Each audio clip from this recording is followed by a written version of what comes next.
questions. Yeah. I put my bag. Does anybody see where I put my black bag? Over there. Yeah, right here. Oh, it's over there. Marco. Thank you. I bet they'll say for you. Oh my gosh. I know you're really strong, Bridget, but This is almost as big as my purse. it's a lot. It's loaded up today with computers and everything I need. All right. Great. This is so cool. I'm thrilled to be able to spend this time with you all. This is my first time up here in really Utah at all. Move it? Is that better? There we go. Much better. Yeah, as I was saying, this is my first time up here. I've been wanting to get up into this area for a long time. I've lived in Nashville for 40 years and just recently moved to Phoenix. And part of the reason why is because I feel called out to this, the Southwest in general.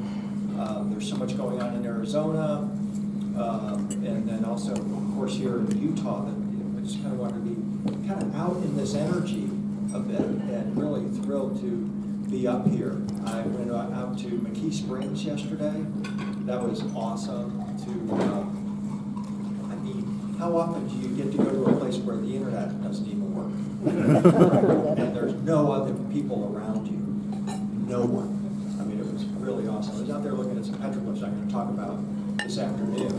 And so it's a real kind of a bucket list sort of thing for me to be able to come up here. Travis and I have been talking a lot on our Ancient Aliens live tours. And you got to come up to the ranch. And it's like, well, when can I do that? I'm totally in. And it looks like I'm going to be able to get out there tomorrow. So that's going to be something I'm really looking forward to kind of put boots on the ground and just sort of, feel my way around and see how fast I can run or, all that kind of thing. So I just feel like this area has, I can't believe all that's going on up here with the Bigfoot sightings. And the gentleman just showed me some photos from his ATV tour yesterday that are mind-blowing. McKee Springs, Skinwalker. The entire state of Utah really is just an absolute playground for all of us, isn't it? Who's from Utah? You all are from Utah. Okay, so where's somebody else? Where are y'all from? California. California. Texas. Ohio. Wow. South Carolina. DC. AC. Arizona. DC. Okay. I thought that's what you meant. Washington State. Washington State. Okay. South Carolina. South Carolina. Texas. Good old Minnesota. Minnesota. That's Chattanooga. Okay. There's mysteries in all of our backyards, aren't there? I mean, if you dig deep enough, in Ohio, you've got Serpent Mound, all of these, Arizona, all of these places. I mean, this is something that I found true in Tennessee, too, when I was living in Nashville. We've got copies of 2 healing temples from the ancient world that I used to prowl around in for 20 years and gave tours of. And I just think it's really important to get out to these power spots, hot spots, sacred sites, because then you have renewed vision when you come home. It kind of inspires you to, again, look around your own backyard and see what's there that perhaps you haven't looked at or overlooked, because I think a lot of these mysteries, especially what we're talking about here, are connected to other places around the world. And this afternoon I'll be specifically focusing on connections that I see in the symbolism here with what you find in Egypt and Sumeria. And it suggests, again, this idea of a global culture at one time that knew about these hot spots and were easily traveling between them, bringing information, sharing symbolism, and this is why what we find here in Utah can be interpreted in light of what I see in Egypt or other places. So it's going to be really fun to share this presentation. Travis and I talked about a little bit of it the other day. I hope you enjoyed that talk with Travis. I mean, I can not enjoy a talk with Travis anytime. But again, this is like a sort of a fulfillment of a dream for me to get up here and to hang with the Skinwalker guys. I had a chance to meet them all at Alien Con, the Ancient Aliens Con back in the spring in Southern California. So That was awesome. it was awesome, wasn't it? Yeah, great. And there's like a real kind of desire for the Skinwalker guys and the Ancient Alien guys to kind of, you know, mesh a little bit and swap notes and, you know, see what, you know, what we can put together here. So, does anybody have any questions or specific special things you'd like to maybe ask me about or talk about? I do. Okay. It's kind of hard to explain, but I'll try. Okay. Are you familiar with Jordan Peterson? I know who Jordan Peterson is. Okay, so he's done several lectures on different books of the Bible. Right. And he'll start out, and he may talk 3 hours before reading one sentence, all about symbolism. Right. Symbolism is very heavy, an interpretation of symbolism. And I'm just wondering if with all of the different symbolisms, especially, you know, the things that you're talking about, the different symbols and the interpretations and the messages. I got a microphone now. Can you hear me? I'm really nervous. I don't do this much. But with the messages that we're interpreting, have we ever thought about maybe employing someone along those lines, a clinical psychologist, to maybe take a look at some of the data and see if you're interpreting or we are interpreting the right message, if they agree, or maybe they see something different that we're missing in the messages. They say, hey, this is kind of classic to something that Freud would, because you know, if you're talking about the civilizations, it's the same brain. It just kind of evolved again. Yeah. So we're analyzing the same thing. When you might be able to get sort of a profile, which would help you go down the right path of communication. Sure, You yeah. see what I'm saying? So the gentleman's asking about Jordan Peterson. He's obviously worldwide well-known and has in-depth knowledge from a clinical perspective, looking at symbolism and myth and its impact on consciousness. And while I'm not a follower per se of Jordan Peterson, I know who he is. And I've heard from time to time, like he'll interpret some of these Bible stories that I've tried over as well. And so the gentleman's asking, is it worthwhile to look at that perspective? I'm like, absolutely. I try to be ever evolving in my understanding, especially I call myself an investigative mythologist. I just had to make up something for what I do. And back in the 90s, when I first started publishing books, I had to come up with a title. I said, well, I'm investigating mythology, so I'm an investigative mythologist. And nobody knew what that was, but now people come up to me and say, how can I become an investigative mythologist? Mm-hmm. So, and one thing I learned early on is that when you're dealing with any ancient myth, sacred tradition, or scripture, there's 7 levels of interpretation. And some people get stuck in one. The levels are the literal, the historical, the metaphorical, the allegorical, the astronomical, the anatomical. This is something I find very interesting, is that especially the New Testament of the Bible can be interpreted as a map of our sacred or mystic anatomy and the functioning of the human body as a temple and how to activate it. And so that's fascinating. And then the 7th level is the anagogical, which is a word that refers to ascension. So, for example, I know people that get really hung up on the astronomical side of it. Jesus was the sun, and this is all just solar symbolism. He never existed, and all of that. My reply is, well, what about the other 6 levels of interpretation? You mastered one, but now you got to work on all those levels. So I'm always looking for any insight from Jordan Peterson or anybody else that has a specialty like that, because the second part of your question was, or your statement was, we all have the same brain. My brain, your brain is the same brain that Alexander the Great had when he was searching these mysteries. He was answers for the Sumerian kings. And I'm a believer in a collective consciousness, an Akashic record type of idea, and a collective memory, so that anybody can tap into this vast reservoir of consciousness or knowledge that's out there, and thereby take advantage of all previous civilizations and their understanding. So I think one of the great contributions that Jordan Peterson made is to get people looking at myth and symbolism, very much like Joseph Campbell did back in the 80s with his famous interviews with Bill Moore. Those are really key insights from an academic perspective. And that is something that I strived for when I was living in Nashville. I was very fortunate that the Vanderbilt University Divinity Library was 5 minutes from my house. So I had access to all of this academic information about all of these topics that we hold dear, really. And I find that connecting with academics like Jordan Peterson can sometimes be super rewarding. Sometimes it's not immediately rewarding. I'll give you an example. I'm kind of a Jesus freak in a way. A lot of my research is into mystical and esoteric Christianity. There's a whole esoteric and mysterious side of Christianity that usually doesn't get talked about. And sometimes they refer to that as Gnosticism. And in those Gnostic texts, they clearly talk about portals and gateways and even time travel. And I remember, must have been 10 years ago or more, maybe 2012, Whitley Strieber, you know Whitley Strieber, who wrote Communion? Yes. His wife, Ann, texted me one day or emailed me and said, you got to get a hold of this book called Revelation of the Magi. It will be very important to your future work.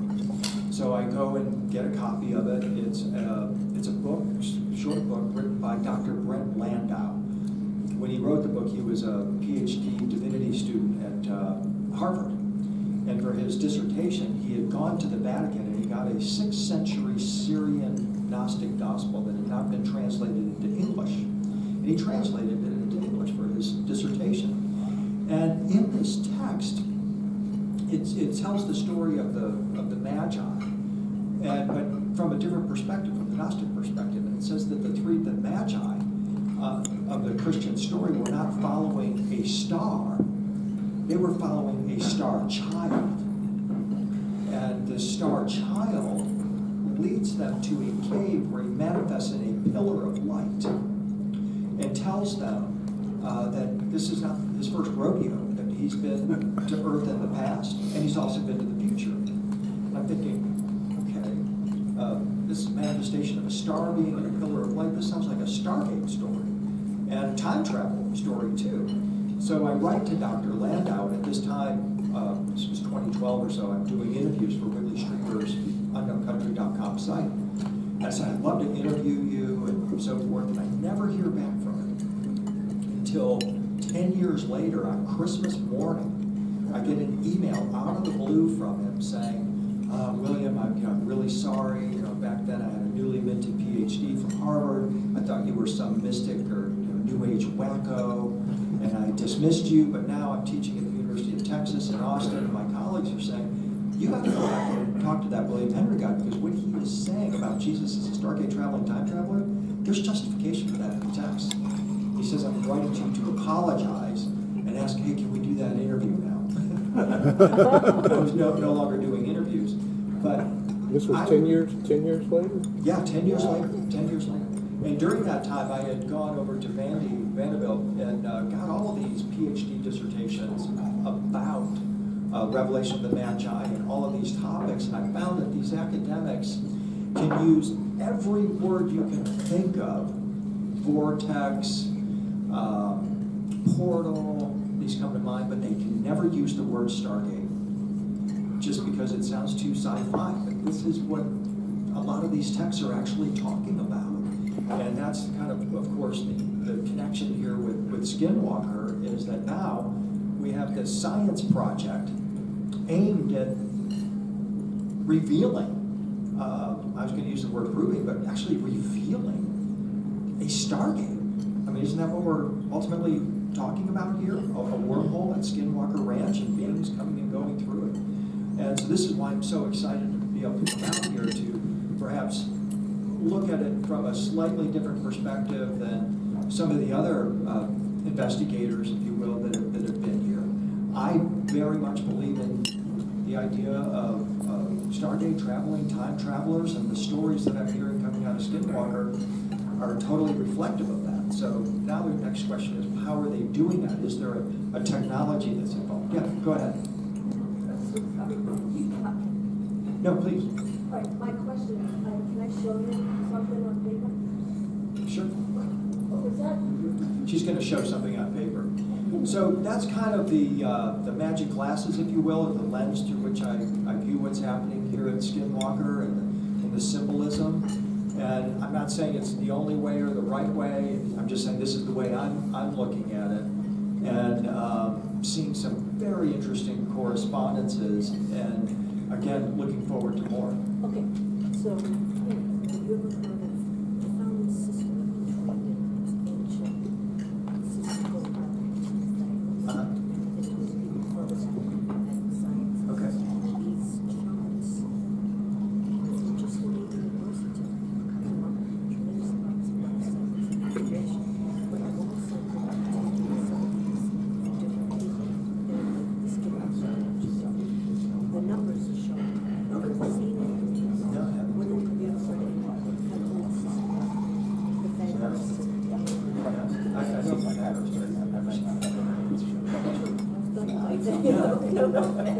understand that. Well, thank you. So again, that's sort of my point of reference here and looking into this, as well as the Egyptian side of it as well, which we'll see this afternoon in my talk, the Egyptian and ancient Sumerian symbolism and how it connects with what I'm finding in this area as well. Do you think everything is speeding up as far as the knowledge base of UFO, Bigfoot, Man, yeah. cryptids? Yeah. The question is the knowledge base speeding up? Is there an acceleration? For sure. I mean, I can remember conversations back, again, I published my first book in this genre in 1996. So I've had, whatever that is, 25, 30 years of experience. As many of you have, I'm sure, or I know you have as well. You've started, or kind of like First year, so the first ancient waivers. aliens, Yeah, and so back in '96, Greg Braden is a presenter and author in this genre, and we used to talk. It's like, wow, okay, we got on this merry-go-round as it's going at about this speed, but we know based on Hopi prophecies, based on what was going to be talking about for the millennium, and then 2012, that this is going to start going like this. And aren't we lucky we got on when it was moving like this? Because now it's like this, right? It's just impossible almost to keep up. I mean, I not only study all this ancient history, I'm also an aficionado, researcher into transhumanism and AI, and have been since 2002. And for a long time, from 2002 to say 2017, 18, 19, I was a kind of a lone guy at these events talking, hey guys, AI transhumanism coming, get ready. What are you talking about? You got 3 heads, will you? That'll never happen. We'll never merge with AI. And there are corporations that want to merge us with, turn us into machines. People just were not there with that. But now, just try to keep up with all the advances in AI and transhumanism and everything that's being aimed at us right now. So it's a tremendous acceleration. And I think it's, you've got the parallel lines in the AI and transhumanism world. They talk about the singularity that they expect to happen between now and 2030. This is when the AI, the algorithms, become smarter than all of humanity combined.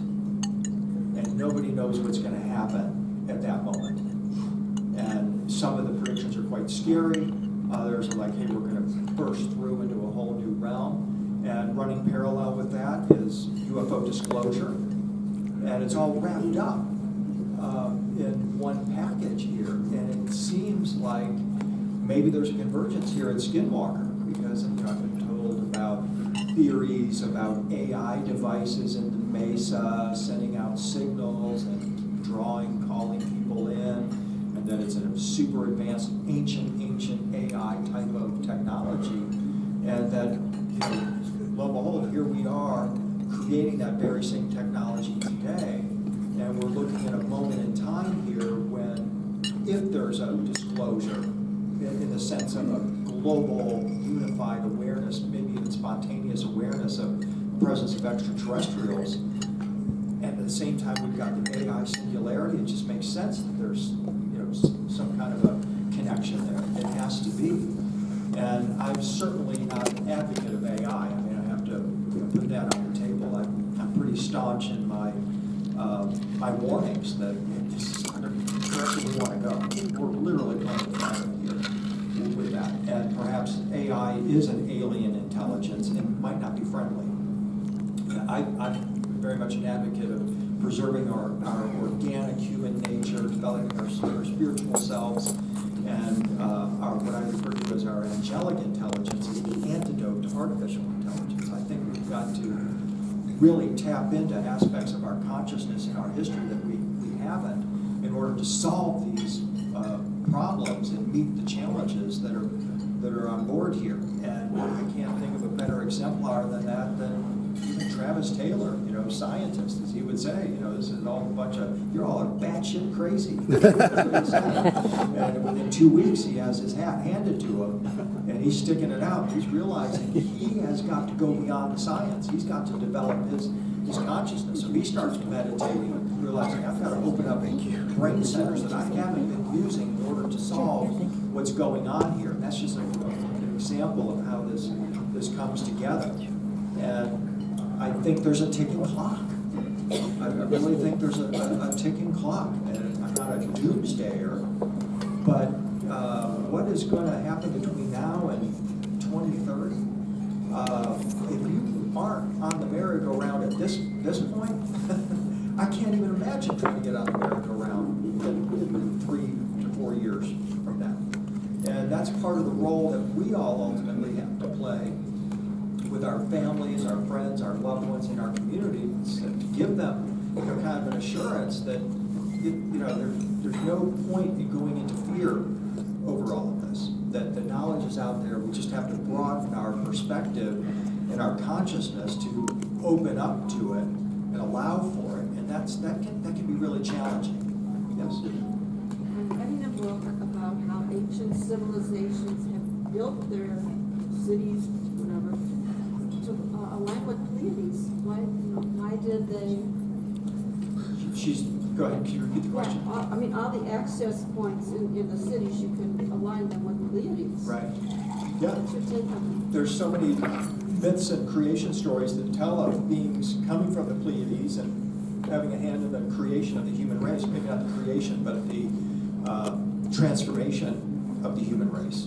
In Tennessee, the Cherokee are a really good example. Their creation mythology says they were created by beings of light who came from the Pleiades. Chaco Canyon? Yeah, they rode a sound wave through a hole in space over East Tennessee and created a vortex, and the Cherokee became the guardians of that vortex. That's just one example. The Japanese people have a similar legend, and the Hawaiians also share that belief as well. So it's a worldwide phenomenon of beings from the Pleiades having a hand in accelerating human evolution. So, yes, sir. Can you tell me a little bit about how you came to be interested in this broad field? Has this been a lifelong interest for you, or? Yeah, that's a good question. How did I get involved in this? If my mom were here, she might say, I remember she came to an event and someone asked that question, and I told the story that I'll tell in just a moment. But my mom interjected. She would say, don't you remember when you were 12, we're driving through, we had driven through the Tetons, and we came to a meteorite field somewhere in Wyoming.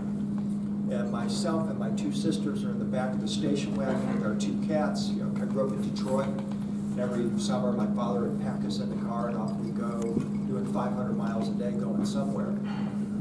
And on this particular day, they hear this booming voice in the back of the car saying, "Stop the car now, Dad." And it was me. And I made my father pull over the car so I could go stand out in the middle of this meteorite. And they were like, what is up with our kid? And they took a picture of me doing it. I have no idea why I did that, but I had to go stand in the middle of this meteorite field. But my father was a lawyer, kind of an entrepreneurial type. He worked at home, and for most of my childhood, first grade until 8th, 9th grade, my mother was bedridden. She was very ill. And so I took care of my sisters, and when my father had business associates over, I'd serve them coffee and donuts and all that kind of stuff. And these were some real wacky people. They were PhDs. One guy made a huge impact on me was trying to zap sewage with sound and turn it into pure drinking water. He was also trying to mine gold from seawater using the same process, harmonics. My father was a guitar player, I'm a guitar player, and his best friend was Gibson Guitars master luthier, and they were trying to build a perfect concert classical guitar. And other guys had just exotic kind of technologies, and every time they get close to something, in fact, when I was 16, this happened. Here comes the FBI. Oh, you can't get gold out of seawater. That doesn't work with our patent system. And I remember the FBI interviewing me. They had actually done it.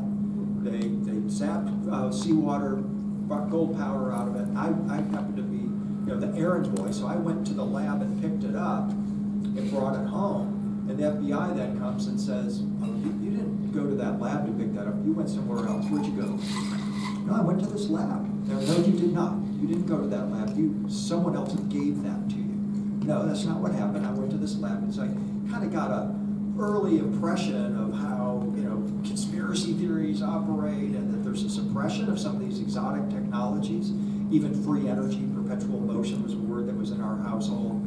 And when I got into high school, my father got into the music business and said, "We're moving to Nashville." It's like, what? He's a big Johnny Cash fan, and he said, I bought a house next to Johnny Cash.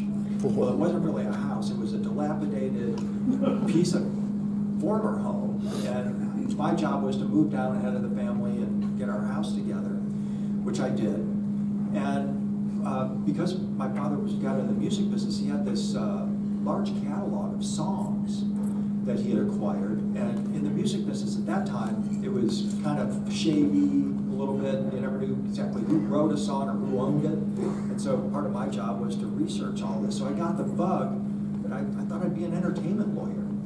Loved playing guitar, music business, all that. I'm gonna be an entertainment lawyer. And so it happened in Nashville. There was a college, it was called Vernal College, that it was basically a glorified high school that offered an entertainment music business program that would get you ready to go work on Music Row in Nashville. And all our professors were industry professionals. But the catch was, it was a Southern Baptist college, and you had to take Bible study classes. And I knew nothing about the Bible. I mean, in our home, seriously, the four apostles were Waylon, Willie, Chris, and Johnny. Rita Coolidge was playing the Mary Magdalene role, and there was, Johnny Cash records all over. Our Bible was Colorado Magazine. My father was obsessed with Colorado and blasphemous out there. And so I get into a sophomore sociology class, and the professor assigns us to review a book whose implications would impact Christianity and write a 3-page review. Well, in 1982, when this took place, there was an international bestseller called Holy Blood, Holy Grail. You might not be familiar with it, but you're probably familiar with the Da Vinci Code, the book that Dan Brown wrote based on the research in this book. And it's all about, challenging Christianity, that crucifixion was a hoax and all of this. But what got me was their discussion about angels. Angels coming down from heaven, interacting with humans. And I wanted to know more. So I wrote a 44-page review of this book. I was so into it. And I was flunked by my professor. And he basically was like, sat me down, real Bible-thumping Texas Ranger type. He's like, do you believe the shit you just wrote about? And I'm like, why? I wrote a 44-page review. And he said, well, the assignment was to write a 3-page review. I'm like, well, I'm so into this that this is what I did. And he said, well, I've talked with our advisors here, and we think if you believe this crap, then maybe you should continue your education somewhere else. And I did. I took that as seriously and said, well, yeah, I don't belong in a Southern Baptist school. And I started on a course of self-study. And that went from 1982 until I published my first book in 1996. I was the Energizer Bunny. I read everything I could about how the brain worked. I went to work for a self-help entrepreneur named Joe Land, who sold subliminal tapes on late night TV. And I read books for a living for him for 4 years.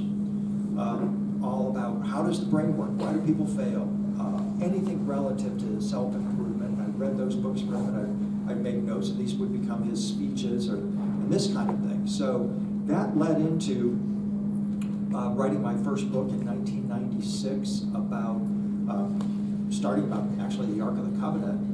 And I did my first major public speaking event was in 1996 also. It was a Zechariah Sitchin event, an event dedicated to Sitchin's work, and it just kept evolving from there. And now here we are, 2023, and it's still kind of doing the same thing. But that's what started it, was this quest to understand, well, who are these angels that they're talking about in the Bible, and how can they be interacting with humans? What are the implications of that? And that, of course, led into, are they extraterrestrials? By definition, they are. And what is really going on behind the scenes of human history? And all the sacred books speak of these beings. Some people believe in them, some don't. And what also really propelled my research was the belief that they came here so that we could become like them, and to transform the human species into more of an angelic type of a race. And that doesn't mean, Hallmark card type angels. It just means, expanded awareness, expanded consciousness, ability to travel into the stars, travel interdimensionally. All of these questions started coming in. And as I'll talk a little bit more this afternoon too, the idea of stargates and wormholes came into my vernacular and my line of research and questioning really early. The movie Stargate came out in 1996, and that was hugely influential as a concept. The movie Contact followed immediately on that. Another hugely significant idea. Did extraterrestrials transmit an idea for a Stargate device? That's Carl Sagan's premise in Contact, and I had seen already evidence for that in the ancient world and was already writing about that. So when Contact came out, it's like, here's a really great point of reference. And so those types of stories and movies, and especially the ancient stories about that type of thing, hugely inspired me and got me really interested in following the science of it. And again, this is all kind of training for exactly what we're talking about here at Skinwalker, isn't it? There seems to be a kind of an unseen world, and that we've seen it at Skinwalker. Captured it with a digital camera for it, in an area that I grew up in, and it seems like physically there's nothing there, but on the camera from a picture, Right. there's a huge orb, translucent. Yeah, it's so amazing. That's, I think, part of the awakening, or these digital cameras, and then all these technologies that they use on the Skinwalker show that help us to see the invisible, because we, of course, live in such a narrow spectrum here, probably by design. Because why are we incarnate in one of these bodies with such a very narrow range of experience, unless we're meant to just experience this very narrow range for whatever purpose? And then ultimately then we want to expand it, and this is what's happening now. And so we're getting all these magic glasses, the LiDAR, the digital cameras, and all of the technology that's now coming online that's enabled us to see things that, what is it, photogrammetry?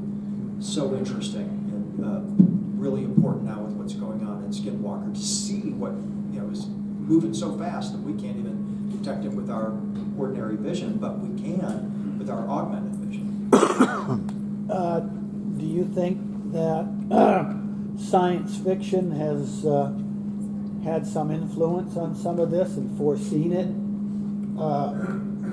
Do you think that science fiction, especially more recently, has foreseen some of what is going on, especially the writings of William Fowler Jr. as Ian Douglas in some of his military sci-fi series, where they have merged the human consciousness, the brain, with AIs. You have with like your own personal AI, and Right. able to connect into a more communal system as needed.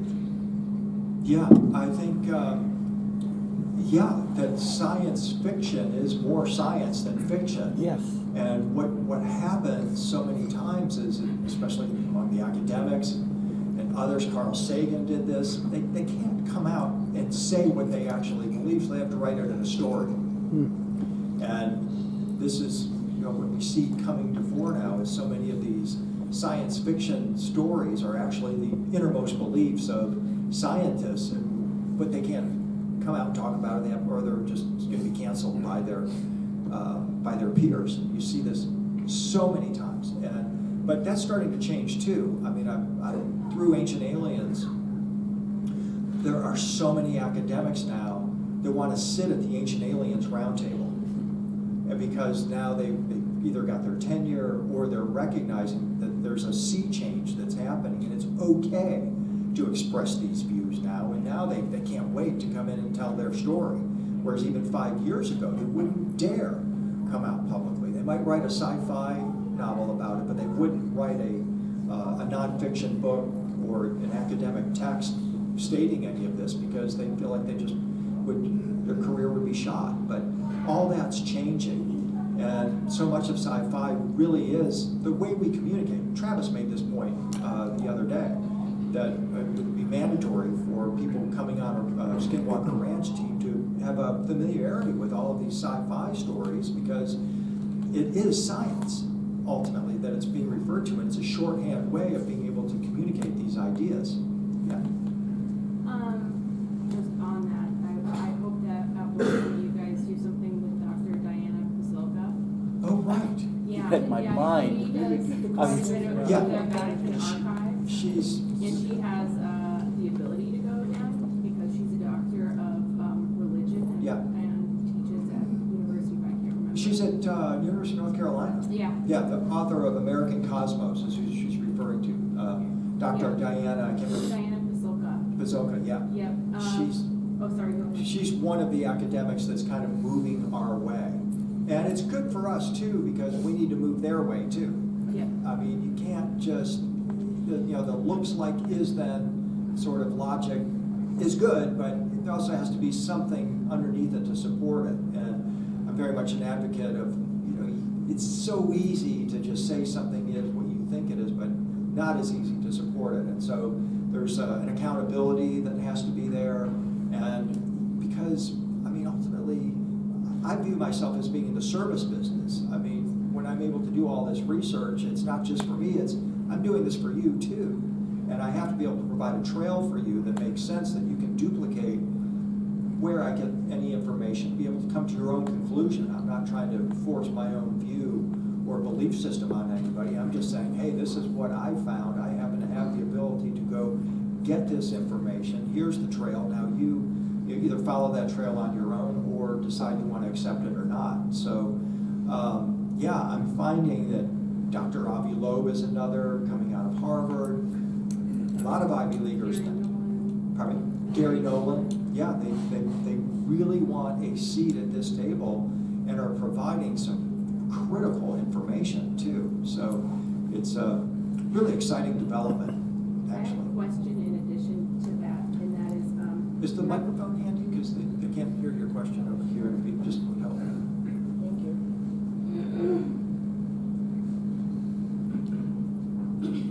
I'm wondering if you have studied the symbolism or even what is being conveyed in crop circles. Do you have anything on that? I love crop circles. I was married to an English woman for 13 years. And I spent a lot of time in Wiltshire, where the crop circles are most predominantly found, and had numerous opportunities to explore the crop circles. And it's such an exciting thing. And to think that a work of art like that can suddenly manifest this very intricate, complicated geometry can manifest literally in a moment. I mean, some of the eyewitness accounts say there's balls of light, orbs of light that are seen. Suddenly the crop circle manifests. The energy in some of the crop circles is absolutely palpable. What are they? I don't know. It's so interesting that most of Wiltshire is a military base. And so there's something going on in that area energetically. It could be the chalk underneath it. It could be anything, something about the geology of Wiltshire. The English people, it's very interesting. They think we're nuts talking about UFOs and aliens. It's all fairies and fairy rings to them. And they just will not come over this bridge, even though Rendlesham Forest is a very well-known UFO hotspot and sighting. It's just their mentality is different. So they would think that the crop circles, those are fairy rings. It's the fairies that are doing those. They're pretty serious about it. Okay?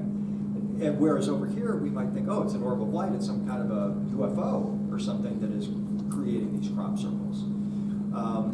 It's gone through an evolution. 30 years ago, I remember distinctly, I don't know where you were on August 14, 2001, but I know where I was. I was working in a metaphysical bookstore in Nashville, and all of a sudden we get this word of this, a crop circle had been created next to a satellite installation, satellite dish in Wiltshire. And it sent an answer back. What it was, we sent out in the Viking orbiter a message about here's what our DNA looks like, here's what the human body looks like, here's our position in the solar system. And this crop circle manifests on August 14, 2001. That is exactly that message on the Viking orbiter, but it's been tweaked. Our DNA is more silicon-based. You're carbon, and it's pointing out all these differences between us. And it's like, okay, that's a moment of disclosure right there. And it's like in the UFO community, we're thinking this is it. This is contact. This is a moment of connection with an otherworldly species, and the whole world's going to know about this. And we're all really excited. Well, everything changed less than a month later, right? It was September 11th. And the whole global conversation now shifts, and crop circles kind of go, "Rrr." And then shortly after that, there's all this talk that they're all made by these two guys, Doug and Dave, with wooden boards and rope and all that. People don't pay attention to anymore. But now the crop circles the past few years have really been coming back super strong and even more intricate. And so I think it's something worth studying, worth paying attention to. It's all relevant, and it just helps to build the bigger picture of our consciousness in this area to solve what we're seeing here again in Skinwalker. This is around crop circles as well. What came into my mind is, what if all these crop circles were fed into AI, and maybe AI can understand what they're trying to tell us? Yeah, that's a real good possibility, because there's astronomy, there's geology, all the scientific disciplines are impacted or referenced by the crop circles and required to decipher what they are. I'm also an aficionado of sacred art and the ability of art to be used as a conduit between our world and the sacred world, and crop circles definitely fall into that category of a sacred type of art. They're definitely there to transmit information, and something I find so fascinating about it is that the wheat and the barley that those crop circles are made in gets transformed into bread and beer. And so it's literally eaten, especially by the British populace. And they don't even think about the potential implications of that, of some otherworldly species zapping their wheat, infusing it with information, frequencies, maybe other layers of stuff we can't even think about, and now they're literally eating it. I just find that really interesting. Are we really 5 minutes away, Bridget? I still have time for a couple pictures. Okay. Okay. Thank you for being here. I'm My sure we pleasure. all wish George Knapp the very best, but Absolutely. it's great for you to be here in this place. Thank you. Really inspired by it. My question is pretty simple. I'm just wondering if in all your travels around the world, if you are familiar with the Bridge of Rama and the mythology behind that. Do you happen to know anything about where that came from, as far as was it like the Mahabharata or one of the other Vedic texts? They also call that Adam's Bridge. I think so. Yeah. Yeah, the southern part of India. Yeah, from India to Sri Lanka. Right. Yeah, from India to Sri Lanka. They described this mythic battle. I can't remember all the details. We talked about this on Ancient Aliens. It was on last night. Pardon me? It was on last night. It was on last night. Oh, cool. Yeah, it's so interesting. And for, again, centuries they think, oh, that's just myth, and the Mahabharata is just a fairy tale. It's science fiction from the ancient world. And then lo and behold, they discover that actual bridge linking southern India with Sri Lanka. And now all of a sudden that calls into question, well, if that's part of the story is true, is the rest of it true? And I think that's still to be determined, but it's a really interesting story. Are you part of season 5? Am I part of Season 5. Season 5? I'm not familiar with that. Skinwalker. Are you part of, or are you participant in Skinwalker season 5? Oh, season 5. Yeah. Excuse me. No, I'm not. I hope to be. That's cool. Travis is saying, got to get you up there, got to get you up. Want you on the show, want you on the show. I'm like, pick me, I'm ready. There's so many moving parts and the schedule and that. So again, hopefully tomorrow, knock wood, I'll get out there. We plan on doing something. So we'll see. So it's kind of to be determined, but maybe season 6, 7, 8, 9, 10, 11, and 12. Hopefully not the Oak Island nightmare. This might be a bit of a rabbit hole question, being that we have less than 2 minutes left, but I was just curious to hear more about your concerns about AI. I started on the AI subject in 2002. I was finishing my book called Cloaking the Illuminati. I was researching the power flows of the ancient gods. The Anunnaki wore a garment that made them luminous and radiant, gave them superpowers, and they could transmit it to humans. And so I started tracking the various stories in mostly Middle Eastern traditions, Egypt to Samaria, even in the Jewish and Christian tradition, about this power cloak or garment. And as I'm finishing the book, here comes this report from the U.S. Department of Commerce that said they gathered all the high-tech companies that were in existence then. IBM, Apple, Google wasn't in business, Facebook didn't exist yet. A lot of the major players today weren't even thought of then. And they took them to Hawaii, and the U.S. government said, some of you are working in the area of bits or computer technology, some of you are working in the area of atoms or nanotechnology, some of you are working in the area of neurons or figuring out how the brain works, and some of you are working in genetics. And we want you to take all 4 of those individual technologies, merge them into one technology aimed at the human body, empowered by AI. And I'm like, wow. In fact, in their language, in this report, they said the reason they were going to do that is to make trillions of dollars and to introduce a new golden age by introducing a new human species, a machine-merged human species. And I'm like, wow. They said we're going to do this by 2035, by the way. And back then, in 2002, when I'm talking about it, I'm like, guys, this is what they got for 2035, and then it was 33 years away. And people, again, are looking at me like I have 3 heads. They're like, that's not going to happen. Like, this is the plan. This is what they're intending to do. And so I started with this premise that, wait a minute, everything that they're wanting to do with this technology, we can do organically and naturally. And in fact, by doing it through the AI and the bits, atoms, neurons, and genes, that takes away our humanity. For money, we really want to sacrifice the entire species so that we can make trillions of dollars. Who's making the trillions? Yeah, and who's making the trillions, exactly. And this is just a couple years ago, I found a NASA slideshow that said exactly the same thing, but it was 2 years older than the Department of Commerce report. And ultimately, their aim is for the human species to go virtual, where you will literally no longer have a physical flesh and blood body. They will copy and paste your consciousness into a cartoon avatar that lives in a black box in Mark Zuckerberg's backyard. That is the aim. And climate change is the justification for doing this in their own language. And so I'm looking at this thinking, well, who is wanting to depopulate the planet and merge humanity with AI, and for what purpose? And I start to develop this recognition that it's not necessarily a healthy human choice to do this. There's lots of benefits. This is like Satan taking Jesus up to the top of Solomon's temple and saying, all this can be yours. All you got to do is give me your soul.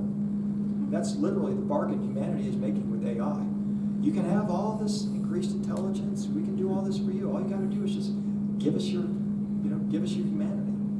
And few of us are not as aware as we need to be about the bargain that we're making in this process. So Bridget is saying time's up. We've got to go do the next.